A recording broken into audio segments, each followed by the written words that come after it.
I believe in long-term relationships. So it's not about the one sale. It's about making the client an ambassador for you for the rest of his life. I believe today, if you'd like to market yourself and you would like to be authentic, then you need to talk not just about your success, but also about your failures and about your lab hours, because people see the success, they don't see the lab hours, you don't see the amount of no you hear and the weekends you walk in and nights you walk in and the failures. And I always tell my clients, you should act in front of your community like you are Batman and not Superman.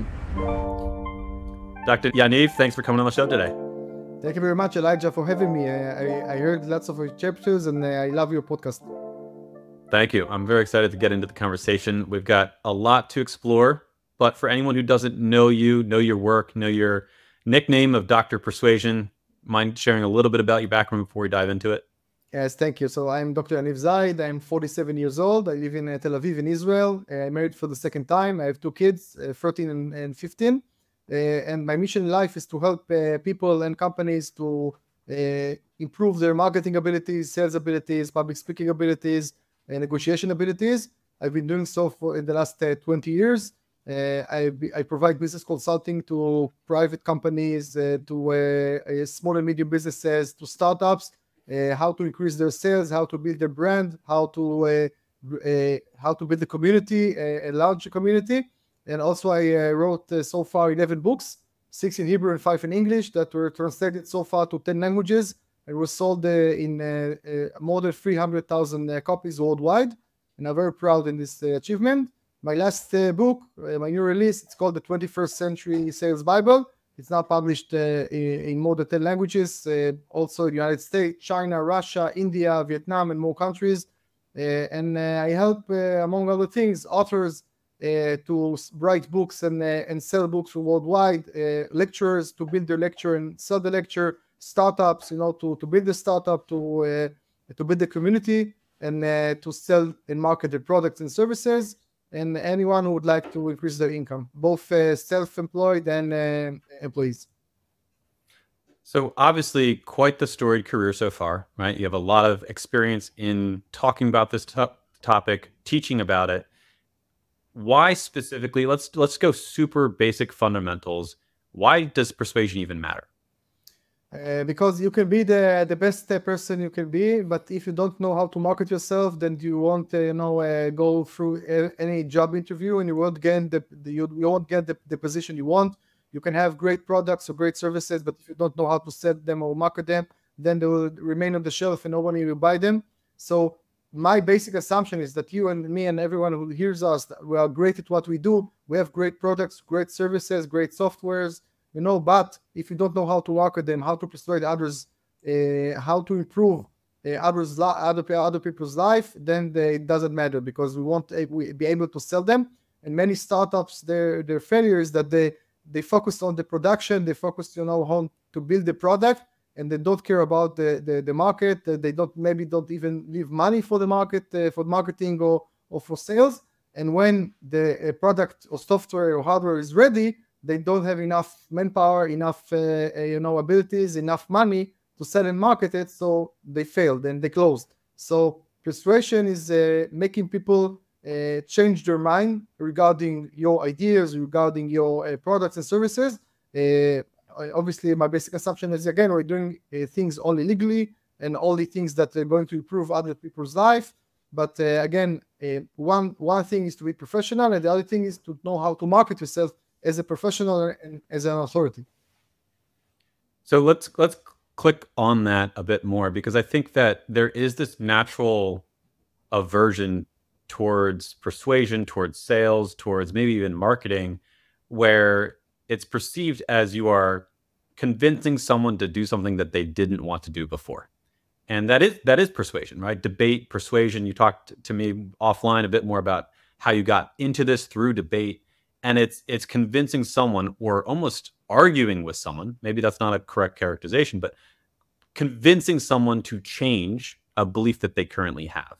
And so the pushback that I think I've experienced personally, and I know many others that have experienced as well, is that this is something that's wrong, or it's dirty, or it's manipulation. So can you paint more color? You spend so much time writing about it, so much time thinking about it. where are the ethical boundaries of persuasion okay, manipulation not okay, and how do you determine if sales is manipulation versus persuasion tactics, and how do you kind of toe that line between both sides?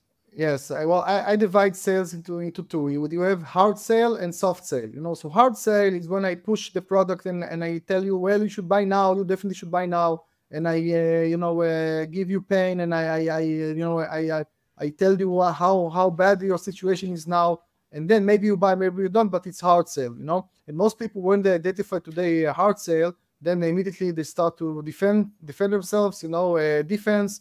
Start explaining themselves why they shouldn't buy, even if they need it. And there is the other definition of sales, it's soft sale. Soft sale is actually storytelling. I don't sell you anything, I just tell you stories and you buy. Which kind of stories? Stories about the product, stories about other clients, stories about myself, personal stories, stories about the service, stories about success, stories about failures, okay, as well. And then I tell you stories, and then I convince you, because stories is a pattern we all know. We all when we were born, people, like our parents, read stories to us, so we know what is story. So when I tell you story, it's a soft sale. Actually, I explain to you something in a nice manner, in an authentic manner. And again, I think the boundaries is, if I believe you need my product or service, I will try to persuade you. If I think you are not my ideal client, you don't need this, maybe it won't even improve your life, even the opposite, then I won't sell it to you. So I think this is the definition. I guess anyone who can hear us, we know our boundaries. Okay, we know we have products, we have services, we know who they can help and who they can't help. So sometimes even a client wants to buy the product, if it's not for him, then we won't sell him. On the other hand, if you have a client that we think that he needs the product and he's now in a comfort zone and he doesn't think so we try to convince him. By the way, it's not with we won't threaten him with a gun. So if they won't buy, then they won't buy. Maybe they're not up to it now. Maybe they'll come back a few months from now, 4 years from now, when they're ready. But we need to try to do our best if we believe that our products and ideas and services are good for other people and improve humanity. I think that's a really good I've asked people this question before, and I've thought about it myself, and the breakdown between hard selling and soft selling. I think that's a very clear line. We've all seen or experienced the used car salesperson that's, oh, you need this car, oh, it's so great, buy it now, oh, I'll give you such a good discount, and you feel pushed, right? And maybe it's effective, maybe it's not, but it's a very different state than someone who is like, oh, well, let me talk through you about this, and who are you, and oh, well, maybe this makes sense. So between hard and soft selling, I think that's a very good characterization between the two types. But then also, I think something that you answered that I've struggled to articulate before myself is the difference between the ethical side of it, right? So persuasion versus the unethical, and maybe that's manipulation, and I don't know the exact definitions. But the difference is, do you believe, you the person participating in the persuasion, trying to persuade someone to your side, truly believe, genuinely believe that what you are, the new idea, the new product, the new concept, whatever you're trying to persuade in, will help that person? And this aligns well with, I've started to learn a bit about sales in the past couple of years. And I think one of the best frames of references from a book that I learned or I read was to look at sales as if you're a doctor. And so if this person has a gap in their life or they're missing something, and the thing that you have that they don't know about is going to make their life better, you almost have a moral duty to try to help them to take the medicine that's going to help them, again, save their life is a dramatic example, but maybe make their life a lot better. And if you truly believe in what you're selling, truly believe in the product, truly believe in the book, the story, whatever, then it's almost a moral obligation to try to persuade them and encourage them and support them to be comfortable with signing up for the gym membership, because they're going to be healthier if they do, and they're going to feel better about themselves, whatever it is. So I think you characterize those two things very well in a succinct way. Thank you. I believe in long-term relationships. So it's not about the one sale. It's about making the client an ambassador for you for the rest of his life. Okay. So if I believe if I don't think you need something and I manage to sell it to you. Okay. So I do it once and then you are disappointed and then you feel sorry and then you maybe talk dirty about me and you won't come back and you won't, anyone from your environment won't come back. Okay. So for the long term, I did something wrong. Okay. So even if you're talking about my interest is for you to be satisfied, to be happy, and come back again and again, and be a good ambassador for me. And it won't work if I sell you something you don't need. So if you mentioned by the cars, so it's a good example, because firstly, I would like to listen to you. I would like to understand your needs and your problems, you know, and what and your pains, and what kind of car would you like, and why do you need the car, and which car are you driving now? And then I can adapt the relevant car for you. I won't just take a regular same model and sell it to many different people who have many different needs. So if I sell the problem before I sell the solution, then I can adapt the solution to your exact problems or to exact needs, and then you will be satisfied for the long term. Yeah, I think that's very acutely solving the problem that a person experiences, rather than trying to get the person to buy the thing that you have. And there's a very different style and approach to conversations when you approach from different ways. Why do you think hard selling exists? I mean, obviously it must be effective on some level. Where does that come from? Is it still a skill that you should master on some level? Or do you believe that it's a bad tactic and should never be used? Well, you know, it's a tool. So marketing and sales, it's a tool. It can be a weapon for good or for bad. Okay, so for example, our mind works in a similar way. So hard sell exists because it's effective. Because if I know how your brains work, okay, and I know which buttons to push, okay, and which pains, you know, to show you, and to make you feel bad about yourself, okay, then I can sell to you almost anything. But I believe today, we record this in 2024, so today sales is about inspiration and not desperation. So hard sale is desperation, okay? I need to make you maybe feel bad about yourself or about your current life, and to see the gap, and would like to narrow the gap, and then the solution is my product, even if it's the same product for everyone, okay? And inspiration is for me telling you, okay, your life is good. I don't care about your life now, but if you need to achieve something, if you need to, you know, to have to improve your life, then you can use my product in order to improve your life. So inspiration versus desperation, I think this is another definition of let's say good sales and bad sales. You said sales right now is more about inspiration. What do you mean by that? I mean that in 2024, people have maybe let's say a fake radar or bullshit radar, that things that worked 10 years ago, 20 years ago, they don't work anymore. I've been doing this for 20 years, you know, including marketing writing. I write scripts, sales scripts. I write landing pages for companies, for organizations, websites. So you don't write the same like you did 10, 20 years ago. You don't talk the same.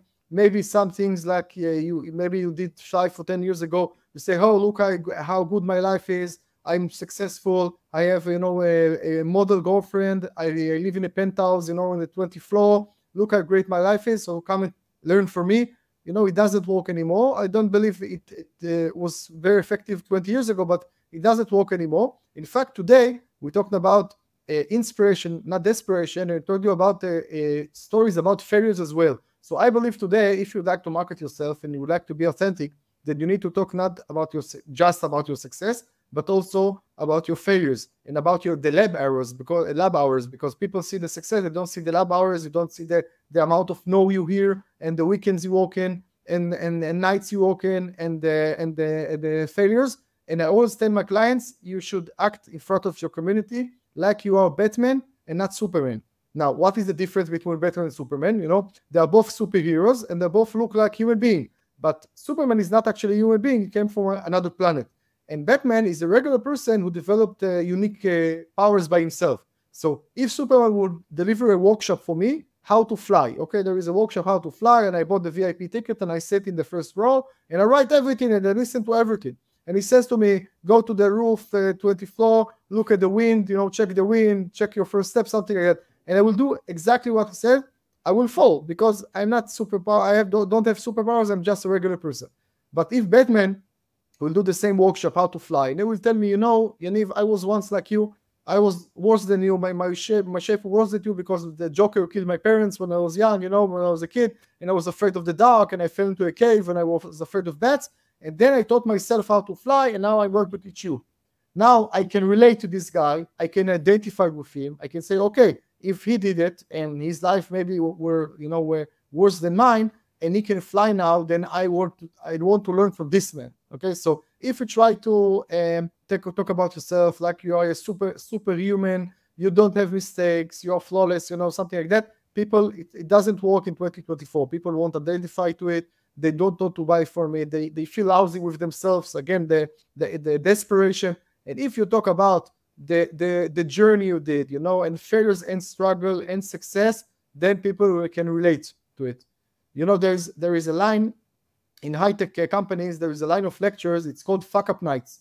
What is fuck up nights? Is entrepreneurs talking about their failures in front of other entrepreneurs. Now there is something that makes me funny, because it makes me laugh, because it's usually stories about, okay, my first company, I lost $10 million. My second company, I closed it and I got divorced.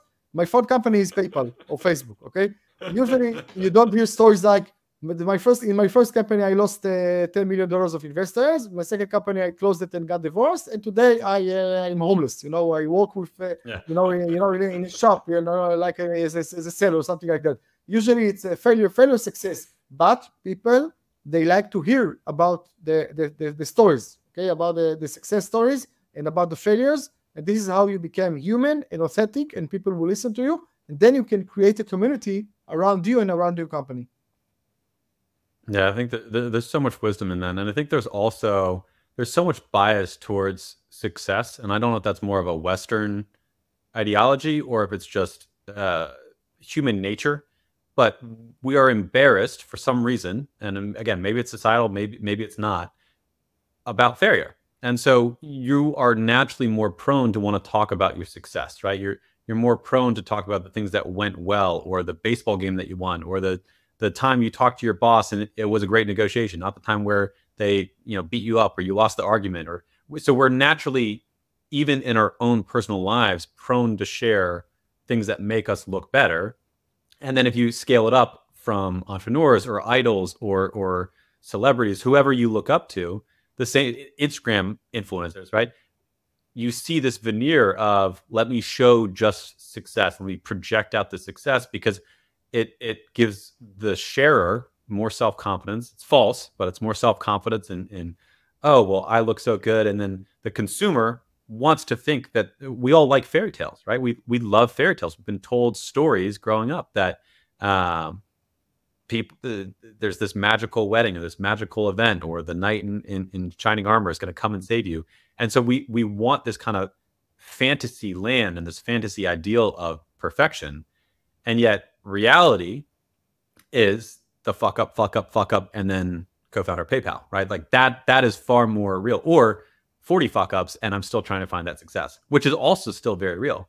And so, yeah, there's a lot of wisdom in kind of what you talked about, of just, if you do share, you become more relatable because you are more human. You are more Batman-like than Superman-like. Yeah, and that gives a path for people to relate to you and connect with you. On social media, you have lots of, people call today Facebook fake book, because on social media, you have the Facebook illusion. The Facebook illusion is that if you look at Facebook, Instagram, TikTok, whatever, so everyone looks happy, and they're always great.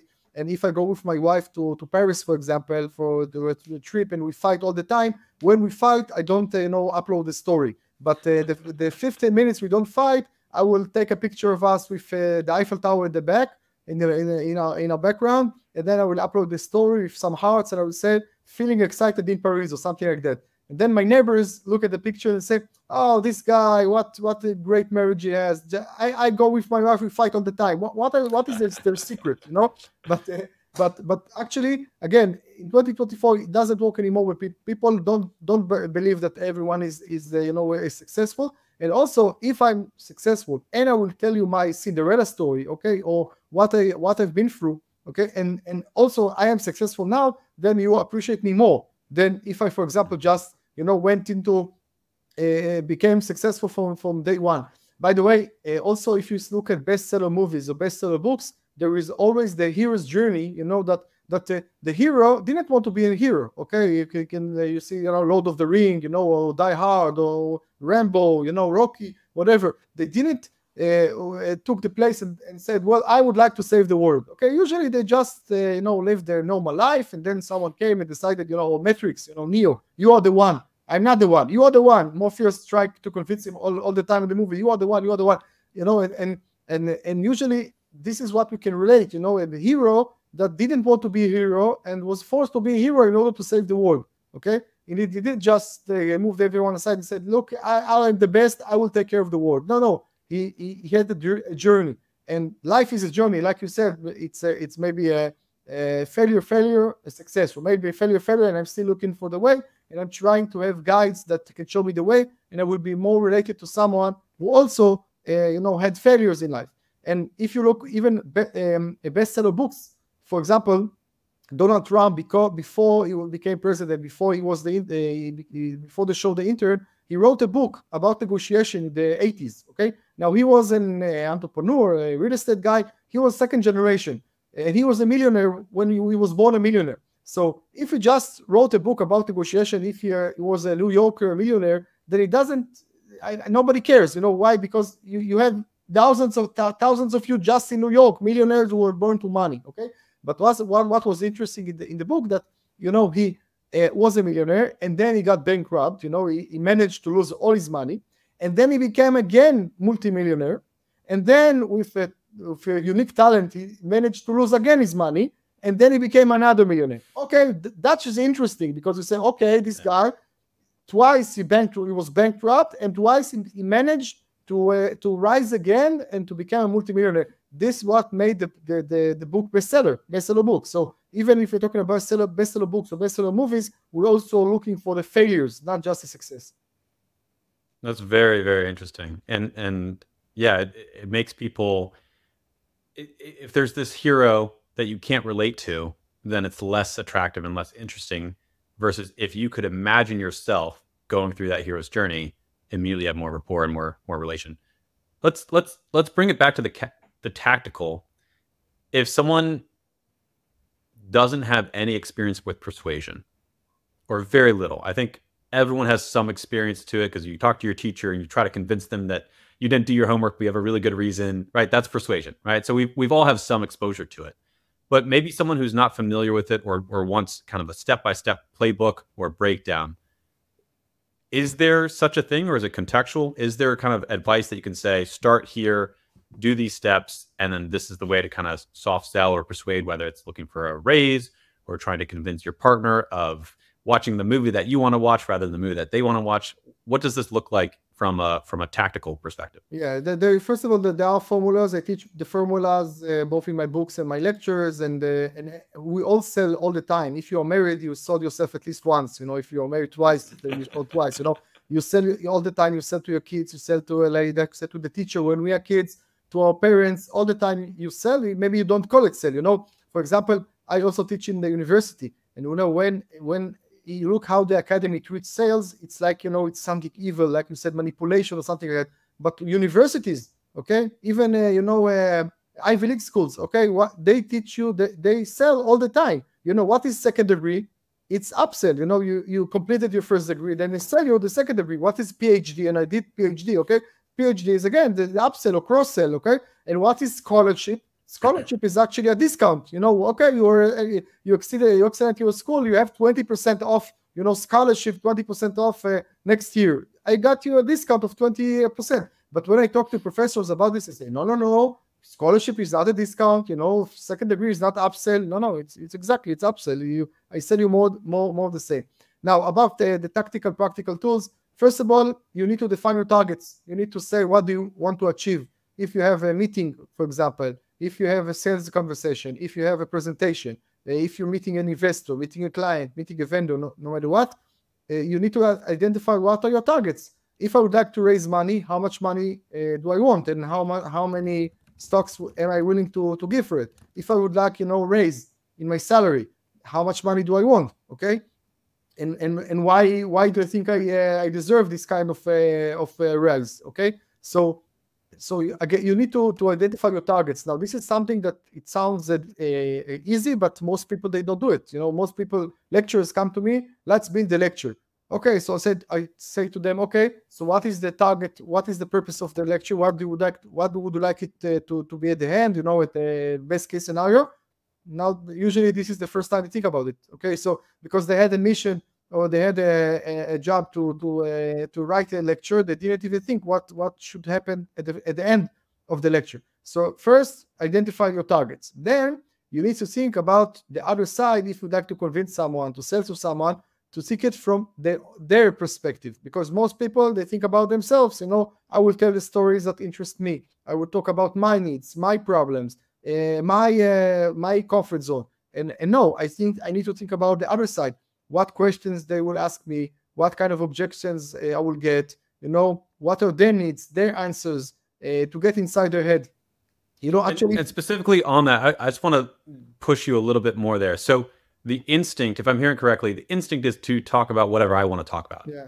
But you're saying get inside of their head. And are you trying to, what is it? Understand their needs or understand their how they see the world? Like, what are you trying to exactly understand? I try to identify their needs, their interests, their problems, you know, their pains. And again, I'm not a psychic, you know, I'm not trying to read their minds. I ask them, I talk to them, I listen to them, I really listen to them. Part of persuasion, part of marketing itself is really listen to the client, to understand the client, you know, and then to understand that each one is different and each one, you know, is motivated from other needs and interests. And then only when I understand the client and I understand the needs, then I can sell my product as a, you know, as a solution to your problems or answer to your needs or a cure to your pain. But it's against our instinct, because our instinct is to talk. By the way, if my instinct is to listen, then usually I will be, you know, a mediator or a psychologist or psychiatrist, something like that. Usually people who are going to be managers or salespersons or, you know, or lecturers, they like to talk. I love to talk, you love to talk, you know, we make money from our talking. Okay, but against my instinct, I need to listen in order to be a better salesperson and a marketing person. So define your target audience, who are you going to talk to, because you can't sell to anyone, you can't talk to anyone. You need to differentiate the target audience, and you need to understand, know your audience, and then listen to them, understand the needs, and only then you can talk about what they're interested in. And another tool, like I mentioned before, is talk also about failures, not just success. Be authentic, because people try very hard maybe to sometimes some digital Facebook campaign guy told me that people work very hard on Facebook to be authentic. Now I told him it's the thing is the opposite, you know. I work very hard to be authentic, but what he meant that I take 200 pictures and then I look all over the pictures and then I pick, you know, the most pretty one, and then I Photoshop it and then I upload it. So this is extreme. The other extreme is maybe when I wake up at 4 a.m. and I'm very tired and I take pictures and say, oh, yeah, I'm authentic, I now woke up.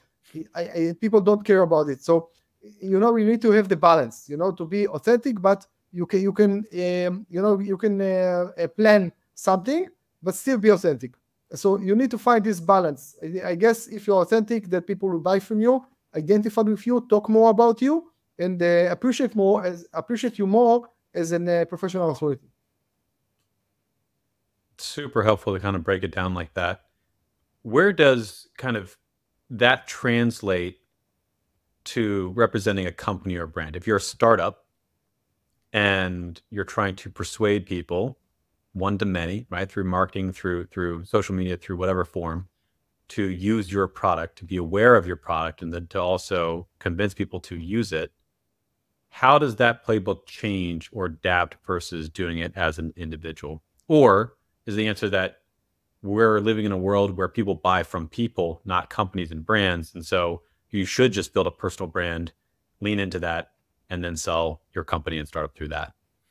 So both answers are true. First of all, people buy from people, not before they buy products or services, they buy from people, because we talked about long-term relationships. So if I buy, even if I buy software or a car or medicine or something to wear from you, then I buy from you.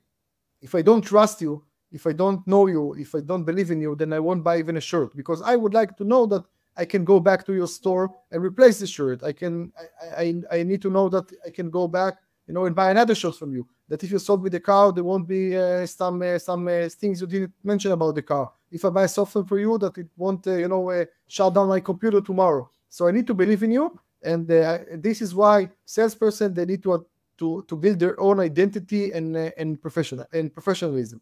Now, this is one hand. On the other hand, I'll also, if I have a product or software or hardware or something, and I would like to sell it, I need to explain to people what is the problem. Because if there is no problem, they don't need a solution. And most startups, I tell you, I have a new app that will help people connect better and, in few seconds to find the spouse or something like that. Okay, let's talk about alternatives. There are solutions today. Okay, people, they get together, they meet other people. So what do they do now? Okay, and is this a problematic situation? Is there something wrong with the way they do it now? Because if everything is great, then you don't need my new app. Okay, but if there is something wrong with the market, or there is some vacuum, there's some thing that people are not truly happy, or there is other apps but they don't provide solution for everyone, and my app is taking the 20% that doesn't have solution today, and I give solution for them, then okay, then I got a business. But if you can't identify the problem, that you can sell me the solution. It's good for what I said now. It's good for every product, especially for startups, because startups, I create something new and I would like to change the world. But if the world is good enough, then it doesn't need to be changed. Even if it does need to be changed, then people will rather stay in their comfort zone and tell you, well, I don't need it. I know you talk about a lot in your podcast about AI, for example, and other tools. So if everything is good now, then I don't need AI, I don't need your software, I don't need your app, I don't need anything. But if you can explain to me how it's going to improve my life, and we talked about, again, inspiration, not desperation, then I'm willing to listen to you at least. And if I think it's a good idea, then I'm going to invest in you. Well said. You brought up AI. Do you have thoughts, concerns about this new form of communication or tool or whatever you want to call it, where we can now have computers communicate in a pretty close degree to what humans can do, maybe better in certain regards versus the average person? And also, we know the history of technology, which grows exponentially in terms of improvements. So at some point in the future, we're going to have Gen AI that is better than humans at persuasion, at anything probably. Does this concern you at all? Or have you spent much time thinking about the tools and how persuasion changes in a world where everything can now be customized and we have a custom voice and you can talk to a computer and it's talking to you in, it knows all of your data about Facebook, it knows all your data about Instagram, it knows your entire history, maybe it knows your medical records, and then it's able to talk to you in a very convincing way that one human doesn't have as much context? I treat AI as a tool. And now, like we said about persuasion, you can use this tool for better or for worse, okay? But this is not just a tool. And I say it carefully, but we are again in 2024, so things might be changing in the next few years. But I'm not worried, because I think that human beings, we have the secret ingredient, of human feeling that AI is not yet to follow. So, for example, if you recruit people, if you're in a recruitment business, then you can identify when you got a CV, a resume of someone that AI wrote or a person wrote. Okay, if you are professional enough and you see lots of a resume. Okay, so it's like marketing writing. Okay, I teach marketing writing. I deliver workshops of marketing writing, and I also teach AI about it. And AI is a tool. AI is a tool that can help you if you don't have something to write on. You can start getting an idea with AI, but eventually you can't close the circle. You can't have an AI write an entire article for you, okay, and it will be good enough, like a human being, if you're a professional. Like if you're mediocre, AI can replace you, even today. For example, I'm also a lawyer, and I have PhD in law, and I'm an economist. So if, for example, lawyer, you ask me for a contract, for a lease contract, and then I would just take one contract from the internet, for example. So I'm mediocre as a lawyer, and then AI can replace me, because AI also can take some patterns of agreements from the internet. But if I have some unique perspective, I have some again, a secret ingredient, I have some understanding what you need exactly, and I can identify it for you, then I can write a contract that AI still can't write. So I guess if you're a professional, and I encourage people to be professional at what they do and to become an expert. So if you're an expert, if you're a brand, then you will always have the edge over AI. So this is why I'm not worried. I think we need to get better. Okay, if you're mediocre, then AI can replace you. But if you're good at what you do, you don't need to worry. You need to keep developing all the time. Okay, I believe that every expert is also a student, and you need to learn all the time, and you learn all the time, and we need to self-improve all the time. If you do that, you don't have anything to worry. I would agree in that. I think AI is definitely just a tool, just like technology is a tool. And the history of technology is replacing jobs. So the fear that exists it's not baseless, right? There is merit to that fear of, is AI going to replace us and replace jobs? However, the reality always is that it replaces jobs that people typically don't want or aren't as needed as they used to be, or the bottom X%, 10%, 30% of not experts, right? Or mediocre people at that job. And that's not necessarily an answer that people want to hear, because it does mean that there will be workforce displacement, but it's something that typically shifts over time. When say, 10 people leave this industry, there aren't going to be 10 new people that enter into it. Maybe there are only 2 that enter into it, or 5 that enter into it.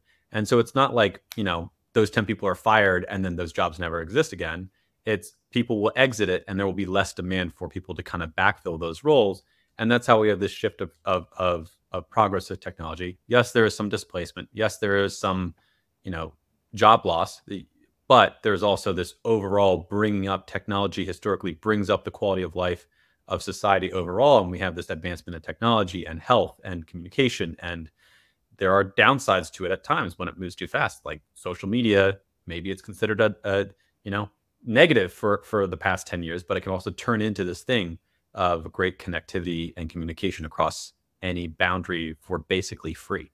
So yeah, I would agree with you that AI is another tool. It's going to maybe replace mediocre workers in certain fields, but it's also going to not replace everyone, and it's going to be a tool that is incorporated, and you should learn to work with it, not against it. This is why you need to invest in yourself. I think if you have some money, I always tell my clients, you have some money, you need to focus on where to invest it. Invest in yourself, your improvement, your self-development, because if I become a better person all the time, a better speaker, a better consultant, my products will be better, a better husband, better father, everything, then it will be good for my environment. It will also good for me. And then the AI, the technology will always be a tool that I can use, and it's not a tool that can replace me. Dr. Zaid, this is a wonderful conversation. Thank you so much for sharing your insights. If people want to connect with you, learn more about you, find your books, where should they go? My website, first of all, thank you very much. I enjoyed very much. So my website is drpersuasion.com, drpersuasion.com. And you can you can write on Google, Google me, Yaniv Zaid, Yaniv Zaid. You can find me on Facebook, LinkedIn, Twitter, Instagram, TikTok, all the social media. And my book, The 21st Century Sales Bible, is on bookstores in the United States, North America, and worldwide, online and offline. And you can write an email to me, or to text me, even WhatsApp, or call me. My mobile is 972-54-088-1200. And my email is Yaniv@yanivzaid.com. It's YANIV@yanivzaid.com. You can write me whatever you want, and I will answer any question you may have, and any idea you would like to share with me. I will be happy to answer. Every single form of communication laid out for you. No excuses not to talk to Yaniv. Thank you so much again. This is wonderful. Thank you, Elijah. Thank you very much.